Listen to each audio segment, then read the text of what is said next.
জয় শ্রীহরি শ্রী বিষ্ণু নারায়ণ। সকলকে অনেক অনেক শুভেচ্ছা। আজকের বিষয়টা হচ্ছে তুলসী মাতাকে এমন একটা জিনিস পরিয়ে দেন, জীবনে সুখ স্বাচ্ছন্দ্য ফিরে পাবেন। কোন জিনিস? আজকে সেটাই বলবো। তো সঙ্গে থাকুন পুরো ভিডিওটা। আর ভিডিওর প্রথমে আমি একটা কথা বলে দিচ্ছি, আমাকে কমেন্টের মাধ্যমে যারা প্রশ্ন করছেন তাদের প্রশ্নের উত্তর আমি এই ভিডিওগুলোর শেষে দিয়ে দেওয়ার চেষ্টা করছি। আপনারা সঙ্গে থাকুন, তাহলে শুনতে থাকুন। তো তুলসী মাতাকে প্রথমেই যে কথাগুলো আছে বলে নিই। তুলসী মাতার কিভাবে পরিচর্যা করবেন, কিভাবে তুলসী মাতার যত্ন করবেন, সেবা করবেন, করলে তবেই তো মাতা তুলসী মুখ তুলে চাইবেন আমাদের উপর, আমাদেরকে কৃপা করবেন উনি। তুলসী মাতাকে মাটিতে বসাবেন না, প্রথম কথাই যেটা বলবো। একটু উঁচু জায়গায় বসানোর চেষ্টা করতে হয়, কোনো টবের উপরে বা তুলসী মঞ্চ তৈরি করে সেইখানে একটু উঁচু জায়গায় তুলসী মাতাকে স্থাপন করতে হয়। তুলসী মাতা আমরা যাকে পুজো করব, সেই তুলসী গাছ অবশ্যই প্রথমে যখন আপনারা তুলসী গাছটা বসাবেন, টবেই হোক আর তুলসী মঞ্চ তৈরি করে সেখানেই হোক, আপনারা শোধন করে নেবেন গাছটাকে। গাছটাকে কিভাবে শোধন করবেন আমি তাও বলে দিচ্ছি। যদি বাড়ির কর্তা ব্যক্তি থাকেন, মানে যিনি বাড়ির প্রধান কর্তা, তিনি এই কাজটা করলে বেশি ভালো হবে। তাকে করতে হবে কি, তুলসী মাতাকে বসাতে হবে, তুলসী গাছটাকে বসাতে হবে, বসিয়ে দুধ গঙ্গা জল ঢালতে হবে তুলসী মাতার মাথায়, ঢেলে শোধন করে নিতে হবে। প্রথম কাজই হবে এইটা, বসানোর গাছটা বসানোর পরেই। তারপর আপনারা তুলসী গাছে নিয়মিত প্রতিদিন সকালে স্নান সেরে জল দেবেন। মাতা তুলসীর কৃপা অবশ্যই পাবেন। আর যাদের ব্যবসা বাণিজ্য হচ্ছে না, চাকরি বাকরি সঠিকভাবে করতে পারছেন না, তাদের জন্য বলবো তুলসী গাছে প্রত্যেক বৃহস্পতিবার দিন কাঁচা দুধ মাতা তুলসীকে অর্পণ করুন, মানে তুলসী মাতার মাথায় ঢালুন কাঁচা দুধ, অথবা তুলসী গাছের গোড়ায় দিয়ে দিতে পারেন। তারা খুব সুফল পাবেন তাহলে তাদের কাজে। আর তুলসী মঞ্চের সামনে যদি টবেও তুলসী গাছ বসিয়েছেন, তো টবটা যেখানে রেখেছেন, হয়তো সবার পক্ষে তুলসী মঞ্চ সান বাঁধানো করাও যায় না, হয়তো সবসময় হয়ে ওঠে না, কিন্তু সেইখানে জায়গাটা খুব পরিষ্কার পরিচ্ছন্ন রাখতে হবে। সেখানে থুতু ফেলা, জুতো খোলা, সাইকেল রাখা, এসবগুলো কিন্তু করা যাবে না। সবসময় পরিষ্কার পরিচ্ছন্ন রাখতে হবে।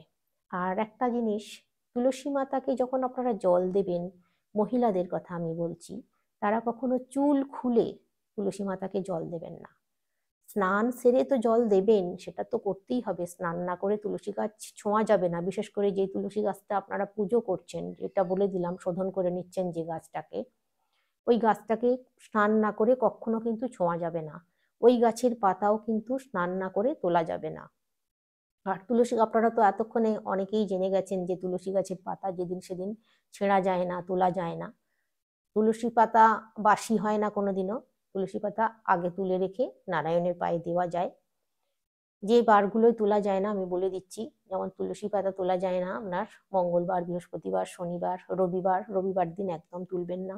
আর মঙ্গল, বৃহস্পতি, শনি, অমাবস্যা, পূর্ণিমা এগুলো মানতে হবে। একাদশীর দিন এগুলো মানতে হয়। আর তুলসী মাতাকে যখন আপনারা সেবা করছেন, দেখবেন সেবা করতে করতে পাতা খুব সুন্দর ঝাঁকড়া হয়ে পাতা হচ্ছে, মঞ্জরি হচ্ছে, তখন বুঝবেন আপনাদের জীবনে খুব ভালো দিন আসছে। আর যখন খুব বড় হয়ে যাবে তুলসী গাছের পরিচর্যা যেটা যেহেতু আমি বলছি সেটা আমি ভালো করে বলে দিই। মানে যাকে আপনারা পুজো করছেন যে গাছটাকে, সেই গাছটার কথাই তো বলছি। তো গাছটার যখন ডালপালা বেশি হয়ে যাবে, বড় হয়ে যাবে, গাছটা অনেক ঝুলে পড়বে বা এদিক সেদিক হয়ে যাচ্ছে, গায়ে ঠেকছে পুজো করতে গেলে, সেই ডালপালাগুলোকে কিন্তু আপনারা কোনো লোহার জিনিস দিয়ে কাটবেন না, ছুরি কাঁচি দা এইসব দিয়ে কিন্তু কাটবেন না। আপনারা হাত দিয়ে সে মানে ভেঙে দেবেন, হাত দিয়ে ভেঙে দেবেন। আর যদি সম্ভব হয় ওই ডালগুলোকে আপনারা জলধৌতি করে দেবেন, কোনো জলে দিয়ে দেবেন। না তো গাছের যদি জলে যাদের দেওয়া সম্ভব নয়, অনেক দূরে হয়তো পুকুর বা নদী, তাদের জন্য বলবো একটা গাছের গোড়ায় রেখে দেন, অথবা একটা জায়গায় জমিয়ে রেখে দেন। যদি গাছের গোড়ায় না রাখা, গাছও হয়তো অনেকের নেই, যাদের ফ্ল্যাট বাড়ি তাদের তো গাছ নেই, কিন্তু একটা টব করে রাখবেন, সেই টবে ওই গাছগুলোকে জমিয়ে রাখবেন। এভাবে আপনারা করবেন। আর যে কথাটা বলছি, তুলসী গাছে আজকের বিষয় যেটা ছিল, তুলসী গাছে যখন আপনারা সে পুজো করেন, পুজো করছেন, একটা চেলি কাপড়, গোলাপি কালারের হোক, সাদা, সাদাটা নেবেন না, গোলাপি অথবা হলুদ কালারের চেলি, লাল নয় কিন্তু, গোলাপি অথবা হলুদ কালারের চেলি আপনারা বেঁধে রাখতে পারেন তুলসী গাছে, নীল হলেও চলবে। চেলি কাপড় তুলসী গাছের ঠিক গোড়া থেকে একটু ওপরে বেঁধে দেবেন ভালো করে। আর ওইটা যখন খারাপ হয়ে যাবে কাপড়টা, তখন কিন্তু চেঞ্জ করে নিতে হবে, মানে খারাপ হয়ে গেলে রাখা চলবে না। মাসে একদিন করে আপনারা প্রতি মাসে একটা করে চেলি কাপড় তুলসী গাছে বেঁধে দেন, ভালো দিন দেখে। ওই দিনটা আপনার বৃহস্পতিবার দিন আপনারা করতে পারেন, বৃহস্পতিবার দিন করতে পারেন, তবে রবিবার দিন করবেন না, রবিবার দিনটা বাদ দেবেন। আর যেদিন চেলি কাপড় বাঁধবেন আপনারা তুলসী গাছে, সেদিন তুলসী গাছের সামনে একটু ফল প্রসাদ রাখার চেষ্টা করবেন। আর তুলসী মাতাকে দুধ গঙ্গা জল দিয়ে মানে পুজো করবেন আর কি, দুধ গঙ্গা জল তুলসী মায়ের মাথায় ঢালবেন, ঢেলে তুলসী মাতাকে পুজো করবেন। পুজো করার পর খুব নিষ্ঠার সঙ্গে ভক্তিভরে তুলসীর তলায় বসে, বাবু হয়ে বসে খুব নিষ্ঠার সঙ্গে ভক্তিভরে প্রণাম করবেন, মনের ইচ্ছার কথা জানাবেন, উনি মুখ তুলে চাইবেনই চাইবেন, ওনার কৃপা আপনারা পাবেন। এইভাবে আপনারা করবেন। আর আর যে কথাটা বলছি,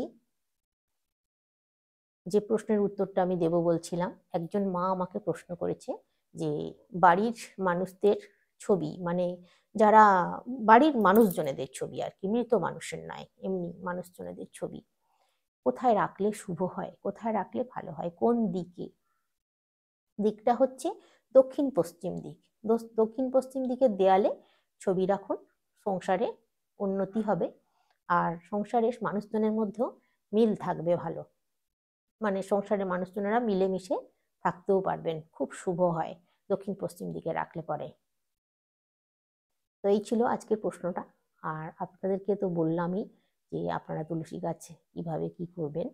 আর হ্যাঁ, তুলসী গাছে যখন আপনারা নতুন কোনো বস্ত্র পরিধান করবেন, সেই মেয়েদের কথা বলছি আমি, বিশেষ করে যখন শাড়ি পরে, অনেকে নতুন শাড়িটা একদম পরতে চায় না, তখন করবেন কি, শাড়ির একটা সুতো নিয়ে তুলসী গাছে আগে জড়িয়ে দেবেন, তারপর আপনারা সেই শাড়িটা, নতুন শাড়িটা ব্যবহার করবেন।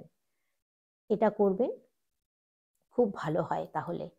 আর অনেক সময় এই শাড়ি জামা কাপড় তুলসী গাছের পাশে মেলা হয়, এটা কিন্তু ঠিক নয়। শাড়ি জামা কাপড় তুলসী গাছের পাশে একদম মেলবেন না, এটা করলে ভীষণ অশুভ হয়, সংসারে খুব অশুভ অমঙ্গল দেখা দেয়। তো এই ছিল আজকের বিষয়, আজকে আসছি। সকলে সুস্থ থাকবেন, ভালো থাকবেন, আর ভিডিওগুলো দেখুন, আশা করছি আপনাদের অনেক কিছু জানতে পারবেন আপনারা। তো আজকে আসছি।